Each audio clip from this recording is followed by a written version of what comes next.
Biker finds little girl crying at his son's grave. Her secret shocks him. Hello everyone. Before we begin today's story, I have a small favor to ask.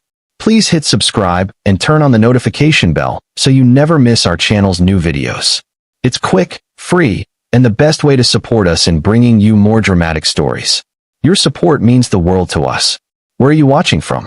Drop your city or country in the comments below. Thank you very much. A child does not kneel at a stranger's grave unless the dead have become safer than the living. Caleb Rook Mercer heard those words in his own head before he ever understood why the little girl was crying. The rain had stopped less than an hour earlier, leaving Willow Creek Cemetery washed in silver light, the grass dark and wet, the gravel paths shining like old bone beneath the fading October sun. Caleb came every Friday at 5:30, whether the sky was clear or threatening, whether his knees ached from too many years of riding or his hands shook too badly to hold the flowers straight. He parked his black Harley outside the iron gate, killed the engine, and let the silence settle over him the way it always did after the rumble disappeared.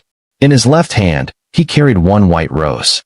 In his right, a small folded flag he replaced every month beside his son's headstone. Daniel Mercer had been gone 6 years, 3 months, and 11 days. Not that Caleb counted out loud. Men like him were not supposed to count grief. They were supposed to swallow it, ride through it, bury it under leather, chrome, and a voice rough enough to keep sympathy away. At 58, Caleb looked like the kind of man people stepped aside for at gas stations.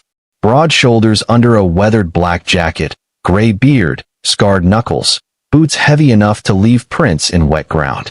But the closer he got to Section C, Row 14, the less dangerous he looked. The grave always did that to him. It took the iron out of his spine and left only a father carrying flowers to a son who would never grow older than 32. Then Caleb saw her. At first, he thought she was part of the rain, a small shape folded beside Daniel's stone. Brown hair falling forward, thin shoulders trembling under a pale blue hoodie that was too light for the cold. She was kneeling in the wet grass with both hands pressed together, not praying exactly, but holding something fragile between her palms. A paper crane, white once, now soft at the edges from rain. Caleb stopped so suddenly the rose slipped in his grip. No one came to Daniel's grave except him. No cousins, no old friends, no former students that he knew of. Daniel had taught school for a few years before the accident, and Caleb had been too stubborn, too proud, too angry at the world to ask enough questions about that part of his son's life. The little girl bent closer to the headstone and whispered, her voice so small Caleb almost missed it. I'm sorry I came late, Mr. Daniel. I tried to be brave. The name struck him harder than thunder. Mr. Daniel. Not Daniel. Not Daniel Mercer. Mr. Daniel, spoken with the aching trust of a child who had once believed that name meant safety. Caleb's boots shifted on the gravel, and the girl snapped her head toward him. Her eyes widened. She scrambled backward, nearly losing her balance, clutching the paper crane against her chest as if Caleb had come to take it from her. He lifted one hand slowly, palm open, the same way he would approach a frightened animal or a child lost at a county fair. Easy, he said, though his own voice sounded strange to him. I'm not here to scare you. She did not answer. Her cheeks were wet, but not only from the rain. Mud marked the hem of her jeans. Her sneakers were soaked through, and one lace had snapped and been tied back together with a piece of red thread. Caleb looked from the girl to the stone, where Daniel's name sat carved beneath the words beloved son, teacher, friend. The rose in Caleb's hand trembled once before he forced it still. He took one careful step forward, then stopped when she flinched. So instead of moving closer, he lowered himself onto the edge of the gravel path, a few feet away, ignoring the cold damp that seeped into his jeans. For a long moment, the only sound was water dripping from the maple branches overhead. Then Caleb placed the white rose beside Daniel's grave and said, "That was my boy." The little girl stared at him as if the world had just shifted beneath her feet. Her mouth opened, but no words came. She looked at his jacket, his beard, his rough hands, then back at the headstone. When she finally spoke, her voice was barely more than a breath. "Then are you the dad he said could fix broken engines?" Caleb could not move. Daniel had said that? His son, who had died after their last conversation ended in anger, had told this child something kind about him? The question reached into a place Caleb had kept locked for 6 years. Before he could answer, the girl glanced toward the cemetery gate, fear passing across her face so quickly Caleb almost doubted he had seen it. Almost. She tucked the paper crane into her sleeve and whispered, "I have to go before he finds me." Caleb did not stand up. Every instinct in him wanted to move fast, to block the path, to demand a name, to ask who she was afraid of and why a child had to measure daylight like it belonged to someone else. But Daniel had been a teacher, and somewhere beneath 6 years of grief, Caleb remembered something his son had once said during one of their better afternoons. Scared kids do not need louder adults. They need safer ones. So Caleb stayed seated on the damp gravel, his big hands open on his knees, his voice low enough that it blended with the dripping trees. "You do not have to run from me." The girl swallowed hard, her eyes flicking again toward the black iron gate at the bottom of the hill. "I am not supposed to talk to strangers." "That is a good rule," Caleb said. A smart one. That seemed to surprise her. Most adults, he guessed, tried to talk children out of their own safety when it suited them. He nodded toward the stone without pointing at her.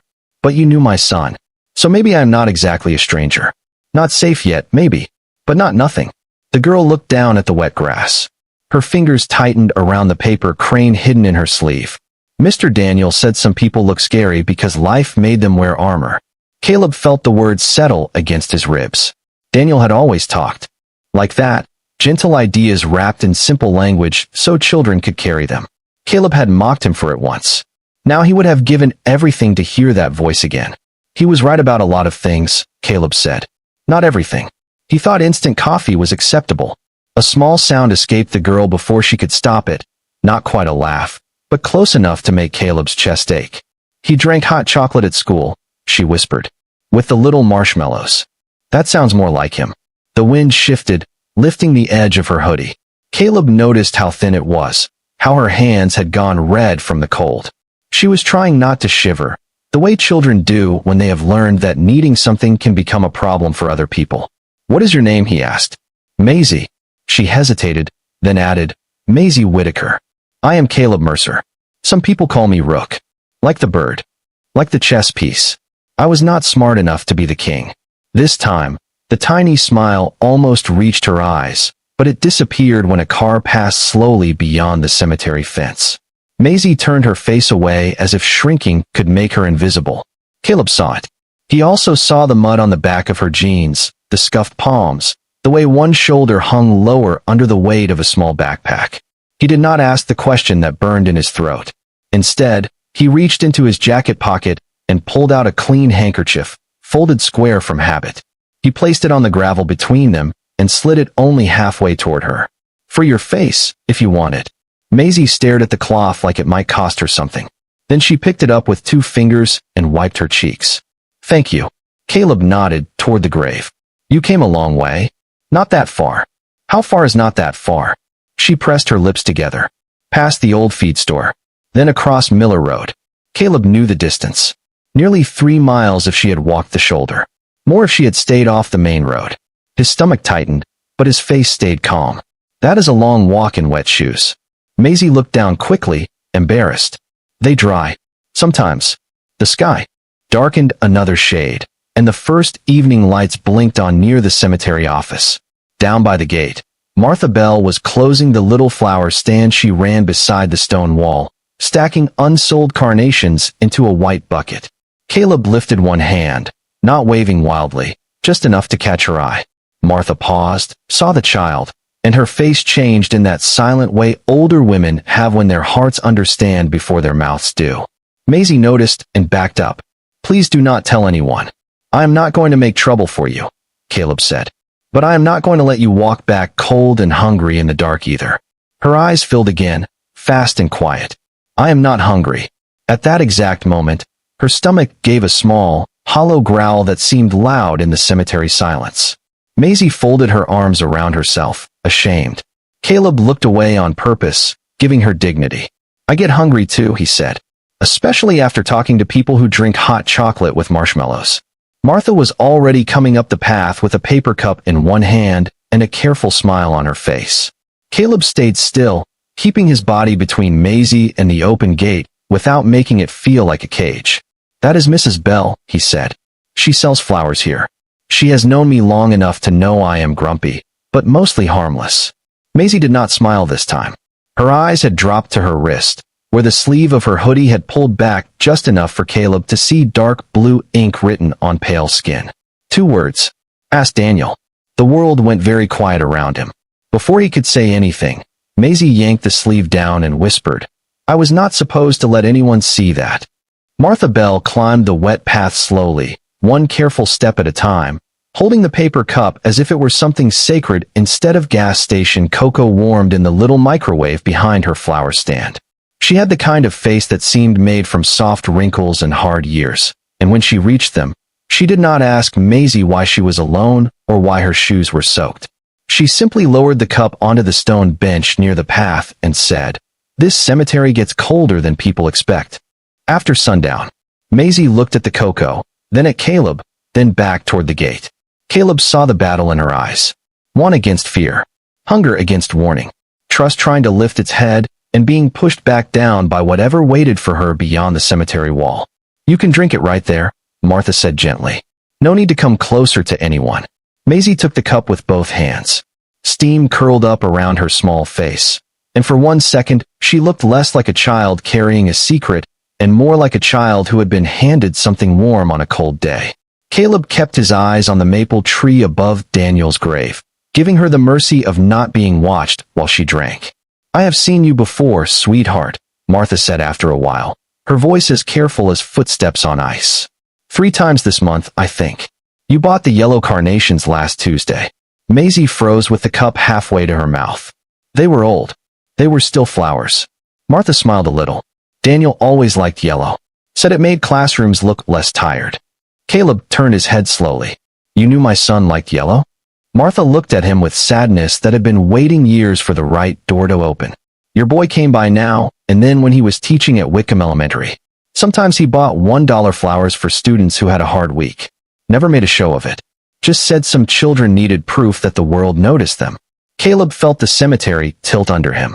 6 years of visiting this grave, and he had never known that Daniel had walked these same paths carrying flowers for children whose names Caleb had never asked to learn. Maisie stared into her cocoa. "He gave my mom yellow flowers once, when she got the job interview at the laundry place." Her voice thinned. "She put them in a jelly jar." Caleb let the words breathe before touching them. "Where is your mom now, Maisie?" The girl's shoulders rose as if the question itself was cold. "Home. Does she know you are here?" Maisie did not answer. The sky dimmed, and the cemetery lights hummed on one by one, pale circles opening along the path. Martha and Caleb exchanged a look, not dramatic, not panicked, just the quiet alarm of adults who understood that silence can tell more truth than a child is allowed to speak. Caleb lowered his voice. "Did somebody write those words on your wrist?" Maisie pulled her sleeve tighter. "I did. Ask Daniel," Caleb said softly. "That is what it said." Her eyes filled again, but this time she looked angry at the tears, as if tears were another thing she might get in trouble for using. "It was so I would not forget." "Forget what?" "What he told me." She swallowed. "If things got bad again, ask Daniel. But he is not here anymore, so I came here. I thought maybe Graves could still hear you." Martha pressed a hand to her chest, but Caleb stayed still. If he moved too fast, grief would make him frightening. If he spoke too loud, anger would borrow his mouth. So he breathed once, slow and deep, tasting rain and cut grass. What got bad again? Maisie looked past him, toward the gate. A pickup truck rolled by on the road outside, slow enough that its tires whispered against the wet pavement. It did not stop, but Maisie shrank behind the cup as if the sound had reached into her bones. Caleb's jaw tightened. He knew fear that arrived before proof. He had lived with it in combat zones, in clubhouses, in hospital waiting rooms where doctors would not meet his eyes. "Maisie," he said, "you are not in trouble with me. Everyone says that before they send you back."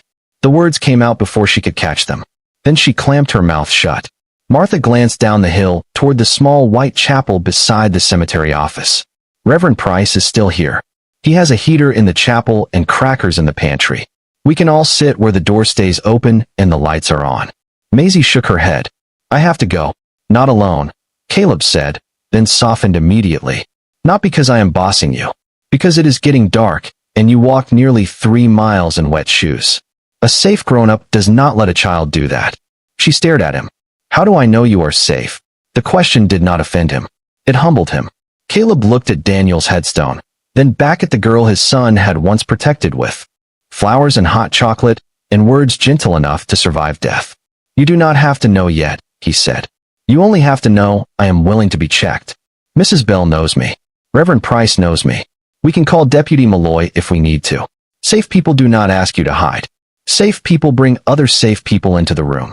Maisie held the cocoa close, trembling harder now that warmth had reminded her how cold she was. At last, she gave one small nod. Caleb rose slowly, keeping plenty of space between them. Martha walked on Maisie's left. Caleb stayed a few steps behind, close enough to protect, far enough not to crowd. But halfway to the chapel, Maisie stopped and looked back at Daniel's grave. Can I leave him the crane first? She asked. Caleb could not speak, so he nodded. She placed the damp paper bird at the base of the stone, right beside Caleb's white rose. Then she whispered, I found your dad. Please let that mean something. The chapel at Willow Creek Cemetery was small enough that Caleb could see every corner from the doorway, which made it easier for Maisie to breathe. Reverend Samuel Price had left the lights warm and low, not the harsh white kind that made frightened people feel examined. A space heater hummed near the front pew, sending a faint smell of dust and old wood into the air. Martha guided Maisie to a bench close to the open door, while Caleb stayed near the wall, arms loose at his sides, making himself as small as a man his size could manage.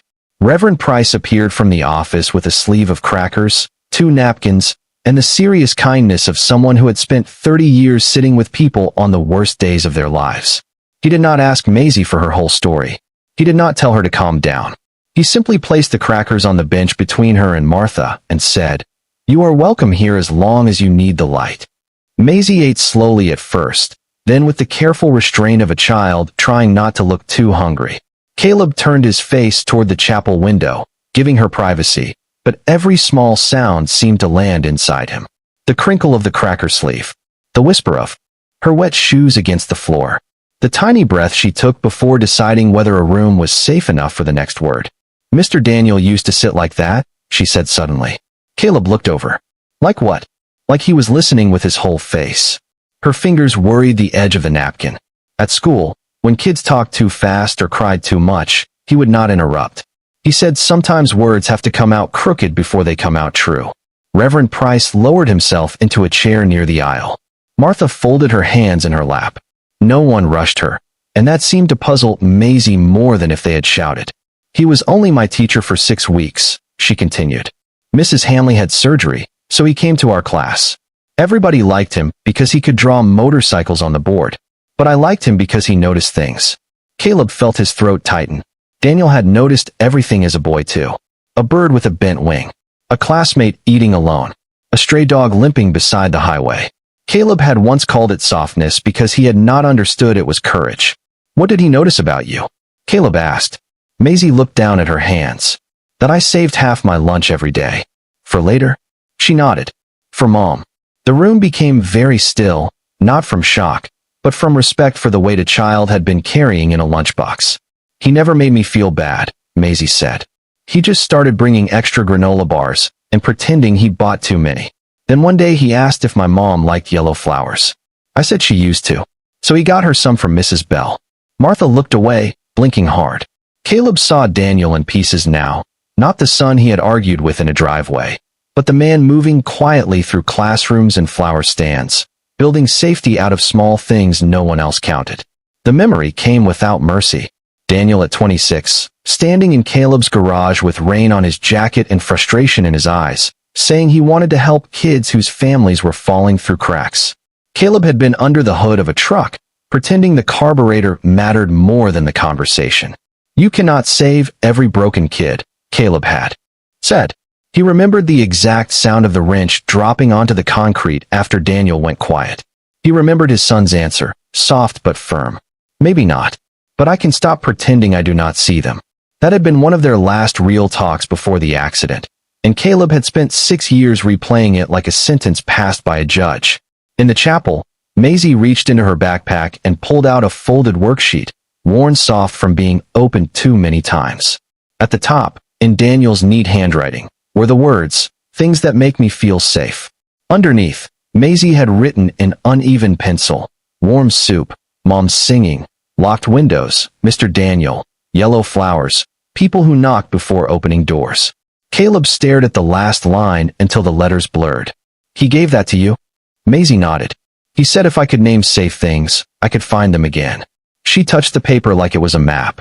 "After he died, I kept trying, but safe things kept disappearing." Caleb wanted to tell her he was sorry, but the words felt too small for a child who had walked 3 miles to ask a dead teacher for help. Then Maisie reached deeper into the backpack and pulled out a thin, wrinkled envelope sealed with old tape. Across the front, in Daniel's handwriting, was a name Caleb had not expected to see. Anna Whitaker. Maisie held it against her chest. "My mom said this letter was why Mr. Daniel mattered," she whispered. "And why, if things ever got bad enough, I should find the man who taught him how to fix what other people threw away." Caleb's hands went cold. Reverend Price glanced at him. Martha did too. But Maisie did not hand over the letter yet. She looked toward the open chapel door, toward the darkening cemetery beyond it, and her voice dropped to almost nothing. "I think someone followed me here." Caleb's eyes moved to the chapel door, but the rest of him stayed calm. That was the hardest part. The old version of him, the one who had lived by noise and intimidation, would have stepped outside like a storm looking for something to break. But Maisie was watching him now, measuring every breath, every twitch of his hands, deciding whether Daniel's father was truly safe or only another big man with a louder voice. So Caleb did what his son would have wanted. He looked at Reverend Price and said, "Could you call Deputy Grace Malloy and let her know we have a child here who may need a welfare check at home?" Reverend Price nodded once and reached for the office phone. Martha shifted closer to Maisie, not touching her, just making the bench feel less empty. "You did the right thing telling us," Martha said. Maisie's eyes stayed on Caleb. "He says people make things worse when they talk." "Some people do," Caleb answered. "The right people make things safer."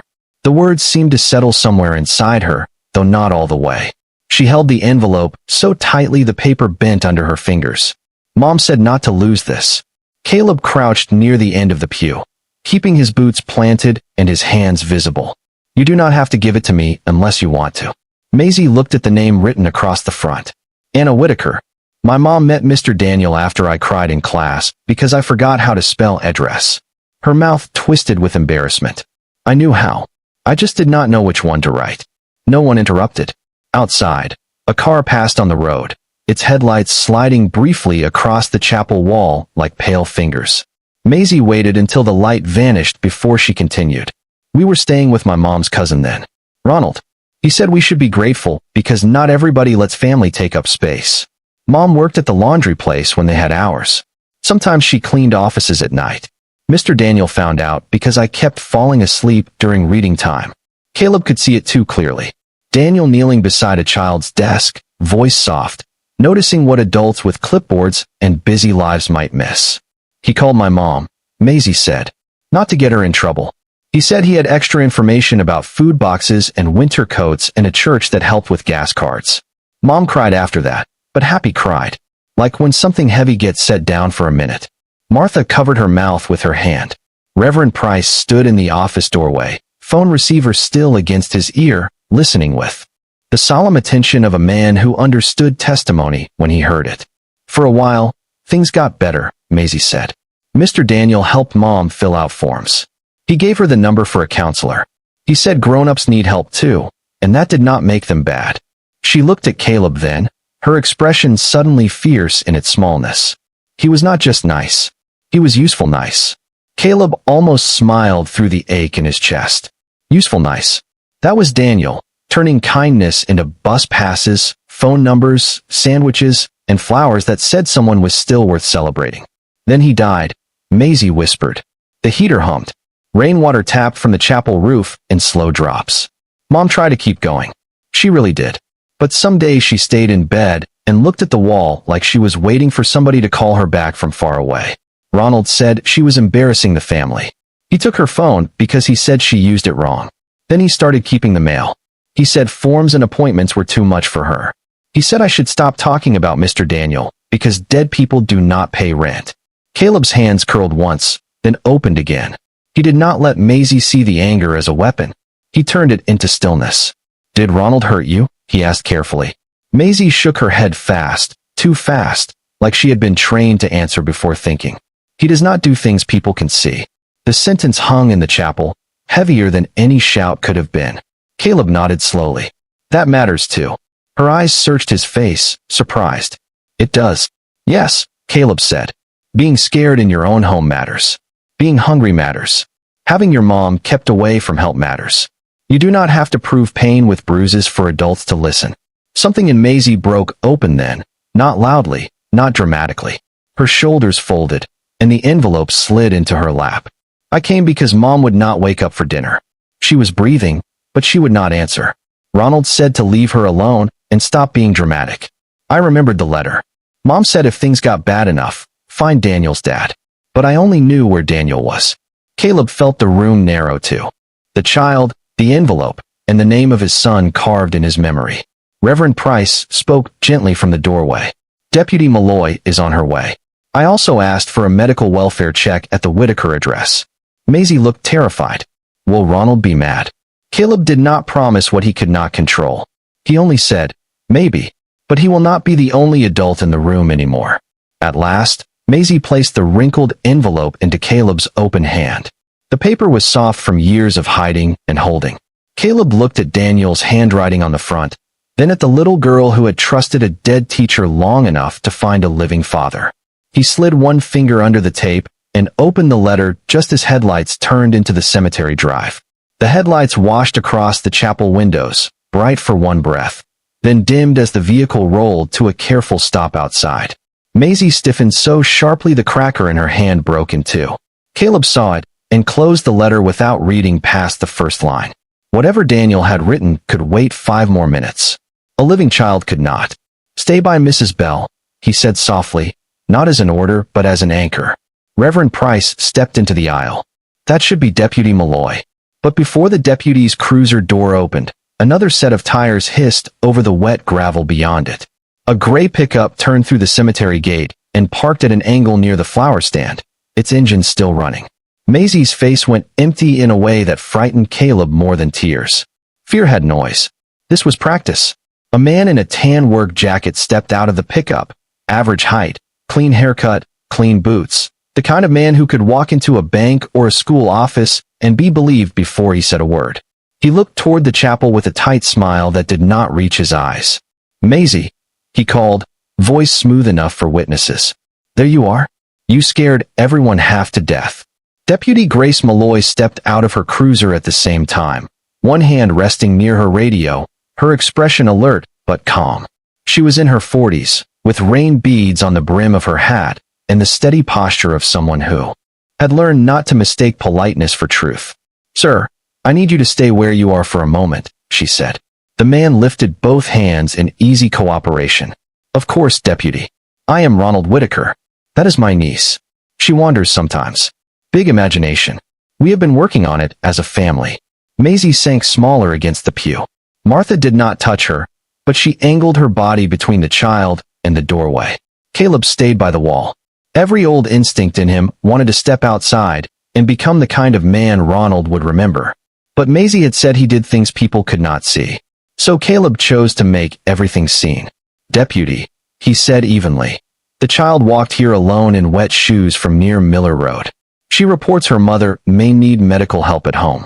Reverend Price called for a welfare check. Ronald's smile tightened. I appreciate your concern, sir, but you do not know the situation. Anna has health issues. Maisie gets anxious. She tells stories when she wants attention. Caleb felt those words land like dust over a clean table, trying to cover the truth before anyone could inspect it. Deputy Malloy glanced at Maisie, but she did not demand answers from across the room. Instead, she looked to Reverend Price. Is the child warm, fed, and safe for the moment? Yes, he said. The door has remained open. Mrs. Bell and I have been present the entire time. Good. Ronald took one step closer to the chapel. I can take her home now. This has gone far enough. Maisie made a sound so small it might have been missed by anyone who was not listening with their whole heart. Caleb heard it. Deputy Malloy heard it too. She turned back to Ronald. Not yet. The two words changed the air. Ronald's expression did not break, but something colder moved behind it. Deputy, with respect, I am her guardian tonight. Her mother is not well, and this man is a stranger wearing motorcycle colors in a cemetery after dark. There it was. The picture Ronald wanted everyone to see. A frightened girl, a rough biker, a misunderstanding that could be swept away if the right adult sounded reasonable enough. Caleb did not defend his jacket. He did not raise his voice. He held up the envelope instead. Daniel Mercer was my son. Maisie came here because Daniel once helped her and her mother. She brought a letter addressed to Anna Whitaker in my son's handwriting. I have not finished reading it. Deputy Malloy's eyes sharpened. May I see the envelope? Caleb passed it to her carefully. Ronald let out a small laugh. A 6-year-old letter from a dead substitute teacher is not a legal document. No, Deputy Malloy said, looking at the front. But it is context. And context matters when a child asks for help. Ronald's jaw shifted. For the first time, the polished surface cracked just enough for Caleb to see impatience underneath. Maisie, come here. The words were quiet, but Maisie recoiled as if they had pulled a rope around her ribs. Deputy Malloy stepped slightly to block the line between them. Mr. Whitaker, do not direct the child right now. Caleb watched Maisie's hand creep into her backpack. She pulled out the folded worksheet Daniel had given her, the one titled Things That Make Me Feel Safe. Her fingers trembled as she held it toward the deputy. He told me safe people bring other safe people into the room, she whispered. Deputy Malloy accepted the paper like it weighed more than evidence. Then her radio crackled. A voice reported that medical responders had reached the Whitaker house and requested the deputy's presence as soon as possible. Maisie squeezed her eyes shut. Ronald stopped smiling completely. Caleb looked at Daniel's letter in the deputy's hand, then at the child on the pew, and understood that the night was no longer about a grave. It was about whether the living would finally listen. Deputy Malloy read the radio message again, her face steady, but her eyes changed. Caleb had seen that look before in medics, mechanics, and men standing beside broken machines at midnight. It was the look of someone realizing the problem was worse than the first report, but still fixable if nobody wasted the next move. Mr. Whitaker, she said, you are going to wait by your truck while I speak with Maisie. Ronald's voice stayed polite, but the softness had thinned out of it. Deputy, this is unnecessary. Anna forgets appointments. She sleeps too much. The child gets dramatic when she does not get her way. You are rewarding bad behavior. Caleb watched Maisie's fingers tighten around the edge of Martha's sleeve. Deputy Malloy did not look away from Ronald. A child asking for help is not bad behavior. The sentence was quiet enough to fit inside the little chapel, but it landed with the force of a bell. Ronald stared at her for 1 second too long, then stepped back toward the chapel steps, jaw working as if he were chewing words he could not safely say. Fine, he said. Talk to her. But when this is over, I expect an apology. No one promised him one. Deputy Malloy waited until Ronald was outside with Reverend Price standing near the open doorway as a witness. Then she knelt in the aisle, not close enough to trap Maisie, but low enough that the child did not have to look up at a uniform. Maisie, I am Grace. I am going to ask a few questions. You do not have to make the story perfect. Just tell me the next true thing. Maisie looked at Caleb. He did not nod like a coach. He did not push. He only held Daniel's unopened letter against his chest and stayed still. Mom was breathing, Maisie whispered, but she would not wake up for dinner. I shook her shoulder. Ronald said she was lazy and that I should stop bothering him. I tried calling Aunt Rebecca, but the phone in the kitchen does not work anymore, and Mom's cell phone is in Ronald's desk. Deputy Malloy wrote slowly. Do you know your address? Maisie recited it, then added, the White House with the blue porch light. The porch light is always on because Mom said kids should know where home is. The words nearly undid Caleb. Home should not have been a porch light a child was afraid to return to. Deputy Malloy's radio sounded again. She listened, then said, Copy. I am at Willow Creek. Child is safe. I will remain with her until County Child Services arrives. Please notify hospital intake that the child's mother is Anna Whitaker. Ronald turned from outside. Hospital. Maisie flinched. Deputy Malloy rose and stepped between them again. Medical responders are transporting Anna for evaluation. She is alive, and she is receiving care. Maisie's breath broke once, but Martha whispered, "She is getting help, sweetheart." That is good news. Caleb closed his eyes for half a second. Good news could still hurt when it arrived through fear. Then Deputy Malloy turned to him. "Mr. Mercer, you may read the letter now, but I would like to see it afterward." Caleb looked at the old tape, the softened paper, the familiar handwriting that had survived 6 years better than he had. He unfolded it carefully. The first lines were practical, because Daniel had always put help before poetry.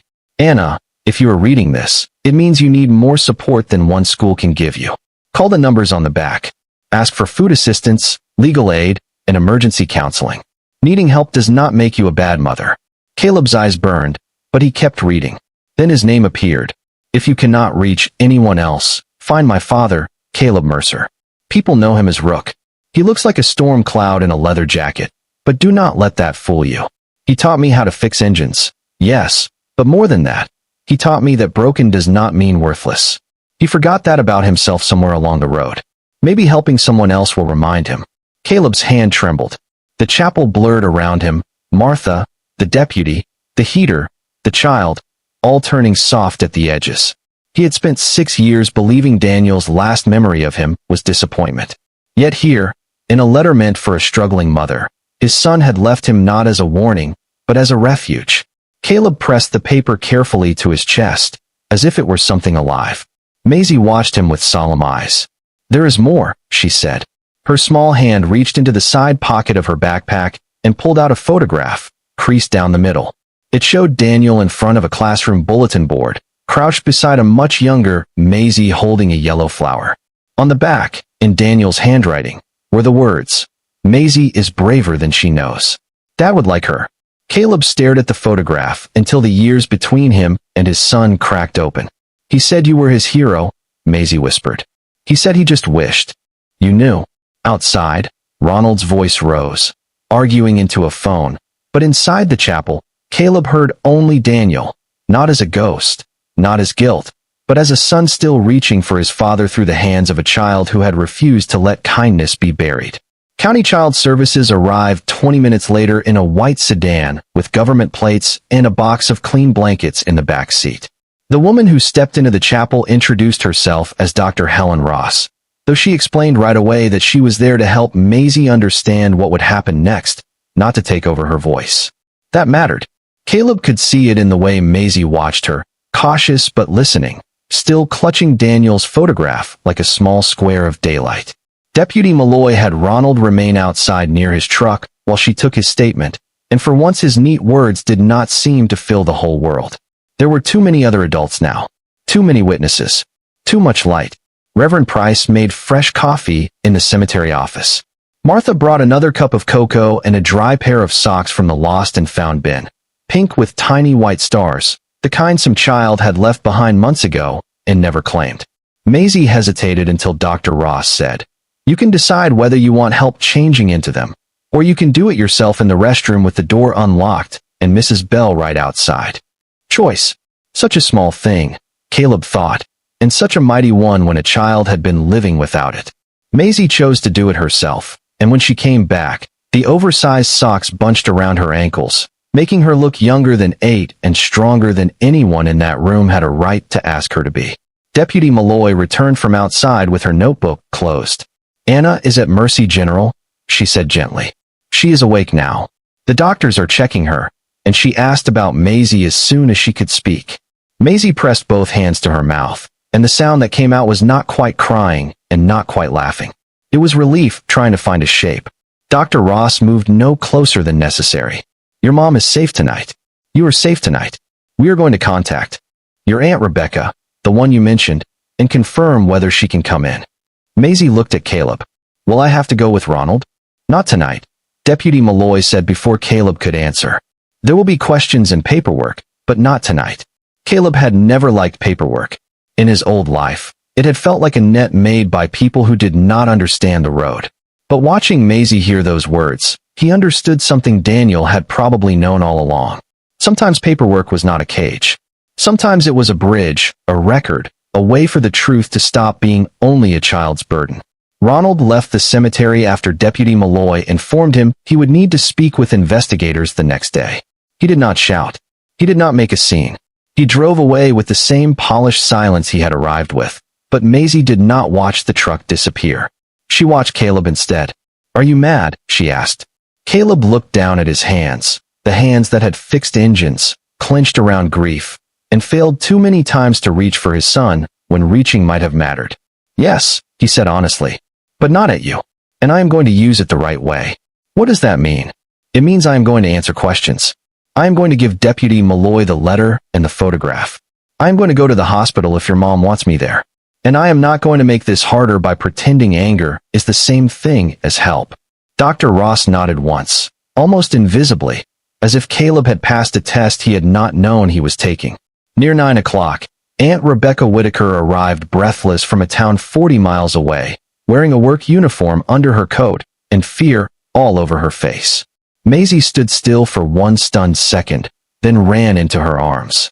Rebecca held her like someone receiving back a piece of her own heart. She thanked every person in the room, but when she reached Caleb, her voice broke. "Anna tried to call you once," she said. "Years ago. Daniel had written your number down, but the line was disconnected."